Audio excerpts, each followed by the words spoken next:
자, 안녕하세요. 네, 저는 예술은 공유다의 신문섭입니다. 2020년도는 코로나와 함께하는 한 해였습니다.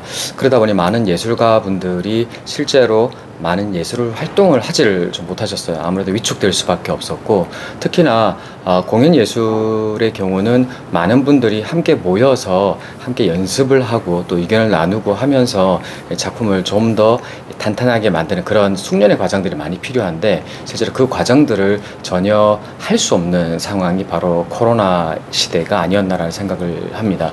자, 그러다 보니까 부산문화재단에서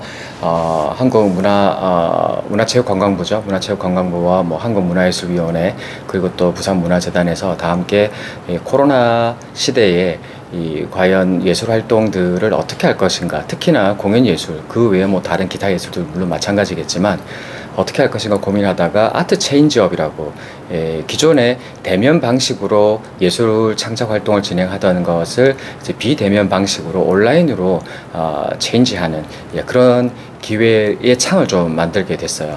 그래서 이 기회의 창에 과연 어떤 활동들을 할 수 있을까, 저도 사실 많은 고민을 하긴 했었는데, 그 중에서 첫 번째 항목이었죠. 네, 개인의 개인에게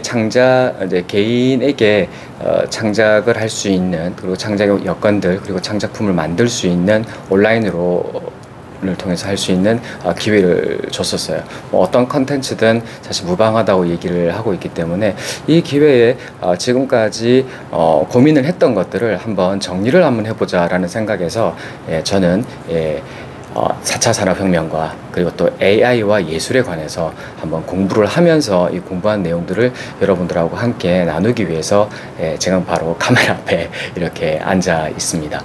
네, 이곳은 제가 있는 예술은 공유다 사무실이고요. 이 사무실에서 주로 하는 일은 3년 정도 됐는데, 주로 하는 일은 많은 사람들과 함께 이야기를 나누고 또 예술에 대해서 이야기를 나누고 또 창작을 또 하기도 하고요. 또 공연을 하기도 하고 하는 공간이었습니다.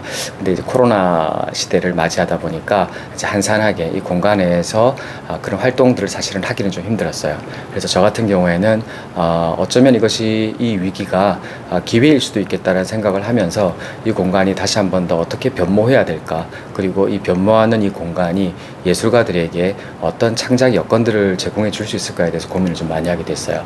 그게 바로 4차 산업혁명과 함께하는 공연장이란 어떤 걸까에 대해서 고민을 더 많이 하게 됐고, 그 고민의 결과물들을 내년에는 여러분들과 함께 해 나갈 수도 있고 또 소개해 드릴 수도 있을 것 같고요. 지금은 우선 이제 이 극장이었던 공간, 또는 우리가 예술 창작 활동을 했던 이 공간이 이제 스튜디오처럼 여러분들과 만나는 공간으로 잠깐 이렇게 좀 변신을 했습니다.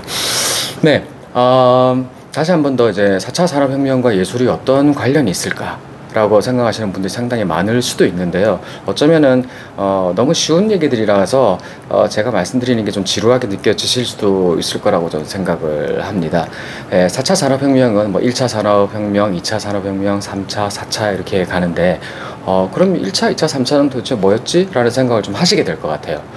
1차는 저희가 학창시절에 많이 배운 것처럼 증기기관차 로 대표되는 증기기관을 통해서 힘을 얻어서 사물을 움직이게 하는 이런 기술들이 있을 때가 바로 1차 산업혁명이라고 이야기를 할 수가 있고요. 2차 산업혁명은 바로 전기가 발명이 되면서 이 힘들이 증기기관의 힘이 아니라 전기의 힘으로 다시 또 움직이게 되는 시대를 바로 2차 산업혁명이라고 얘기를 할 수가 있습니다. 그러다가 1969년도부터로 저는 기억을 나는데, 그때부터 인터넷이 실제로 시작이 됐었죠.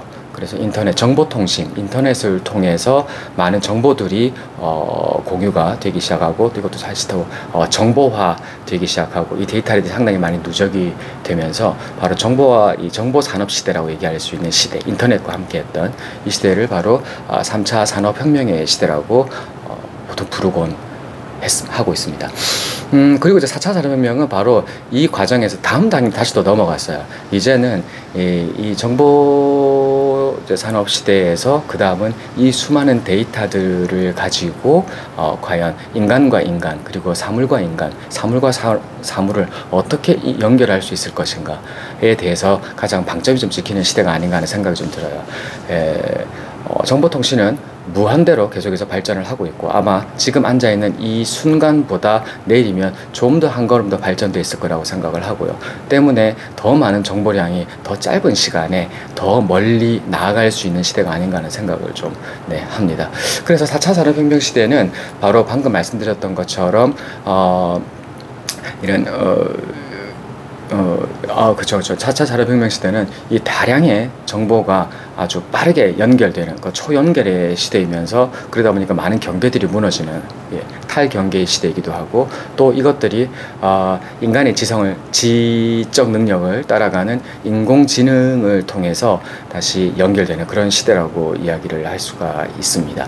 자, 그러면 과연 4차 산업혁명 시대에 특히나 AI와 함께하는 문화 예술을 어떤 것일까에 대해서 정말 궁금할 수가 없는데, 지금까지 소개됐던 많은 다원 예술 또는 기술을 같이 접목한 예술 작품들 속에서는 실제로 4차 산업혁명 시대에 라고 얘기할 수 있는 그 기술들을 많이 사용한 작품들이 상당히 좀 많이 있습니다. 작품은 제가 언뜻 생각이 나는 게 사실 몇 개 없지만, 영국 같은 경우에는 스필리킨이라고 하는 휴머노이드 로보트가, AI 휴머노이드 로보트가 나와서 무대 위에서 실제로 관객들을 만나는 공연을 했었죠. 그게 이미 한 2017년도로 제가 기억을 하는데, 그 시대에 이미 휴머노이드 로봇이 나와서 등장을 했었고요. 가까운 일본이나 그리고 한국에서도 사실 무대 위에는 AI 휴머노이드 로봇이 많이 등장을 좀 하긴 했어요. 하지만 이 AI 휴머노이드 로봇이 무대 위에 등장할 때 그 신기함들은 사실은 있지만, 공연이 가지고 있는 그 따뜻한 인간과 인간 사이의 그 친근성이라고 얘기해야 되나요? 그 따뜻한 온기라고 하는 건 사실 좀 아직까지는 사람들에게 보여주지 못하다 보니까 오히려 현재는 약간의 이질감들을 좀 가지고 있긴 합니다. 하지만 이런 시도들이 어쩌면은 나중에는 무대 위에 AI 휴머노이드 로봇들이 움직이면서 인간과 가장 가까운, 어쩌면 인간인지 로봇인지 구분이 안 될 정도의 배우가 나올 수도 있지 않겠나라는 상상도 사실 하고, 이게 한편으로는 약간 무서운 감도 있지만 또 한편으로는 훨씬 더 다양한, 그리고 인간이 표현해내고 싶었던 영역이지만 인간의 몸으로 표현해내지 못한 것들이 있다면 그것들까지도 표현해낼 수 있는 시대가 오지 않을까라고 저는 생각을 하고, 오히려 이런 기술의 발달이나 발전들이 인간을 위협하는 것이 아니라, 인간은 이 기술들을 활용해서 더 멀리 우리 상상을 현실화시키는 그런 단계로 가지 않을까라고 저는 생각을 하고 있습니다. 네, 이런 말씀 이제 드리다 보니까, 자, 그러면, AI와 예술은 과연 어떻게 연결이 좀 될까? 이런 고민들을 좀 하게 되는데, 저도 이제 그런 생각을 했었어요. 그러면, AI가 인공지능이 그렇게 발달을 한다면, 저희가 너무 잘 아시겠지만, 알파고가 우리 이세돌 구단을 이겼던 것처럼요. 물론 이세돌 구단도 알파고를 한 차례 이기긴 했습니다만은, 그래서 이 AI가 과연 예술을 할 수 있을까? 이것이 가장 큰 고민이었습니다. 그래서 그 고민들은 제가 나중에 다른 박사님들을 인터뷰를 하면서 이제 그 고민들을 어느 정도를 좀 해소할 수 있을 거라고 저는 기대를 하고 있고요. 그 전에 그러면 이 AI라고 하는 것이 예술과 이제 관련을 어떻게 좀 지을 수가 있을까, 아니면 어떻게 활용되고 있을까 고민을 좀 하다 보니까, 실제로 우리 주위에는 AI를 활용한 많은 기술들이 나와 있고, 기술들은 우리 가까이에 매우 가깝게 있더라라는 생각을 좀 하게 됐습니다. 정말 가깝게는 여러분들 AI 스피커를 통해서 아침의 날씨라든지 내가 듣고 싶은 음악들을 들려달라고 얘기를 할 수도 있죠. 그리고 이런 것들이 빅데이터로 다 저장이 되고, 다시 이 AI 로봇 시스템은 나의 기분에 맞게끔 또는 그날의 날씨에 맞게끔 저희 선곡을 해서 또 들려주기도 합니다. 이런 걸 가만히 보면 이미 많이 가까이 와 있다라는 생각 훨씬 더 하게 되고요. 그래서 그 외에는 뭐 AI를 활용해서 글쓰기를 작업할 수 있는 프로그램들도 이미 나와 있고요. 그다음 AI를 통해서 짧은 글쓰기도 있었죠. GPT-3라고 하는 작품, 조금 이따 제가 한 번 더 소개를 드릴 텐데, GPT-2가 있었고, 그다음 GPT-3라고 하는 AI 글쓰기 프로그램이 또 있어요. 아주 짧은 한 문장을 넣으면 거기서 한 문단 정도를 AI가 그대로 글을 써주는 그런 프로그램이 또 있었어요. 그리고 그 외에 드라마티카라고 하는 또 AI 프로그램도 있는데, 방금 말씀드렸던 이 GPT-3 같은 경우에는 이 빅데이터를 토대로 해서 한 문장을 넣었을 때 AI가 자동으로 많은 이야기들을 조합을 해서 하나를 이렇게 선보이는 반면에, 이 드라마티카 같은 경우에는 지속적으로 질문을 던지는 방식이었어요.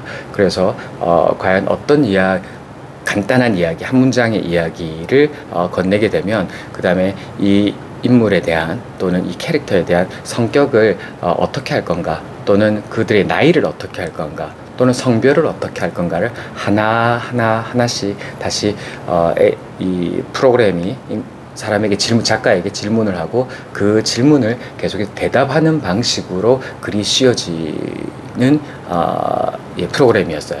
이제 그러다 보니까 오히려 우리가 많은 시간 동안에 연구하고 분석해서 또 앞뒤가 정말 잘 맞는지, 혹시나 논리적으로 문제가 없는지에 대해서 이제 검토하는 것들이 AI가 거의 다 검토를 하고, 또 그 안에서 이 빅데이터에 있는 수많은 자료들을 통해 가지고 AI가 우리에게 좀 더 탄탄한 이야기 스토리를 가져가게끔 끊임없이 질문을 함으로써 우리를 약간 리드하는 그런 역할을 하는 게 바로 드라마티카가 아닌가 하는 생각을 합니다. 드라마티카는 실제로 대본을 다 써주지는 않았어요.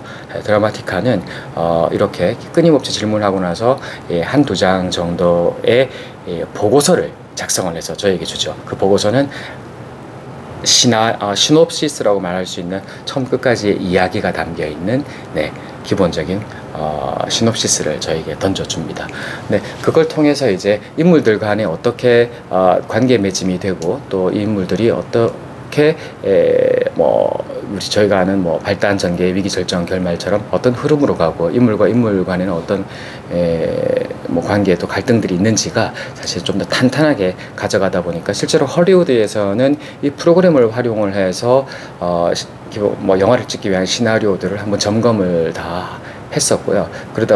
그래서 좀 더 완성도 있는 대본을 만드는데 큰 영향력을 끼친 걸로 저는 알고 있습니다. 국내에서도 스토리 헬퍼라고 프로그램을 만들었던 걸로 저는 알고 있는데, 현재 시중에 나와 있지는 않아서 조금 궁금한 상태이긴 하고, 국내 한글로도 좀 빨리 나와줬으면 하는 생각을 좀 가지고 있습니다.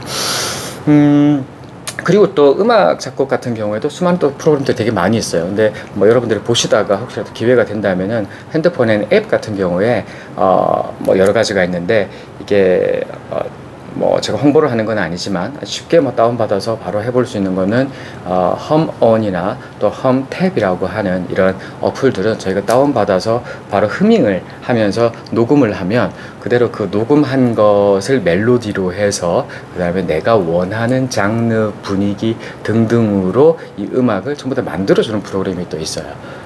그래서 이런 것들도 사실 빅데이터를 토대로 해서 바로 AI가 예술 창작 활동에 조금 더 도움을 주는 이런 프로그램이라고 말씀을 드릴 수가 있겠습니다. 그래서 저는 그런 작업을 했었어요. 올 여름이었습니다. 나중에 저희가 인터뷰를 하게 될 박사님들과 함께, 그렇다면 이 4차 산업혁명 시대에 AI를 활용을 해서 예술 작품을 만든다는 건 과연 어떤 것일까? 그리고 AI를 활용을 해서 이 예술 창작품을 만드는 과정들을 학생들이 학습을 하는 건 좀 어떨까? 이것이 학생들에게 어떤 도움이 될 것인가? 는 고민들을 좀 했어요. 그래서 프로그램을 한번 실행을 했었는데, 그 프로그램에 대한 소개를 또 잠시 후에 제가 말씀을 드리도록 하겠습니다. 적어도 저를 이제 앞서 계속 말씀을 드리고 있지만 4차 산업혁명과 그 다음에 AI 이야기를 하면서 결코 놓쳐서는 안 되는 부분은 사실은 이 기술들을 활용하고 이 기술들의 끝까지 가서 닿아야 하는 목표 지점은 사실 누가 정하는 것일까? AI가 정하는 것은 아니고 그 판단과 그 목표를 정함은 바로 인간이 아닌가 하는 생각을 합니다. 그래서 인간은 지금까지 3차 산업혁명 시대까지는 정보를 끊임없이 축적하는 지적 능력의 부분이 좀 더 많은 것을 기억하고 활용하는 방식이었다면 4차 산업혁명에서는 이 기억하고 지적 정보들을 많이 가지고 있는 것들을 활용하는 방식, 그러니까 뭐 어떻게 말한다면 예술가에게서는 창의력, 창조, 그리고 좀 더 상상의 나래를 좀 더 펼 수 있는 것이 바로 뭐 예술가들에게 더 필요한 지점이 아닐까라는 생각을 잠깐 하게 됐습니다.